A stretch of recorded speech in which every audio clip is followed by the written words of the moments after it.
చీకట్లో ఉన్నామనుకో, ఈ టెంట్ వెనకాల ఆ చీకట్లో ఒకవేళ మన బట్టల మీద మురికైనా కనబడుతుందా? కనిపించదు. వెలుగులోకి వస్తే కనిపిస్తుంది. ఏమంటే చీకట్లో ముఖం మీద మచ్చలు ఉన్నాయి, కనబడతాయా?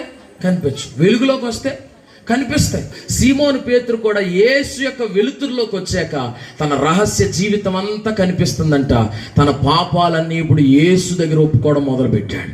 యేసు దగ్గర తన పాపాలన్నీ ఒప్పుకుంటుండగా యేసయ్య అన్నాడు, ఓ సీమోను పేతురు, ఇప్పటి వరకు నువ్వు చేపలు పట్టేవాడుగా ఉన్నావు కదా, ఇక మీదట నేను నిన్ను మనుషులు పట్టే గొప్ప జాలరుగా చేస్తానని చెప్పాడు. హల్లెలూయా. అతని జీవితమే మారిపోయింది. ఎప్పుడు మారిపోయిందో తెలుసా? తన పాపాలు ఒప్పుకొని విడిచిపెట్టాక మారిపోయింది. ఈ మాట జాగ్రత్తగా వినండి దేవుని బిడ్డలారా.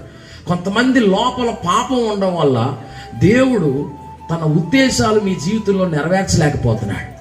మీ జీవితంలో దేవుని ఉద్దేశాలు నెరవేరాలంటే మీకు దేవుడికి మధ్యలో ఉన్న పాపాన్ని తొలగించుకోండి. ఎప్పుడైతే మీరు ఆ పాపాన్ని తొలగిస్తారో దేవుని కార్యాలు చూడగలుగుతారు. కొంతమంది పాపాన్ని కప్పి పెడతారు.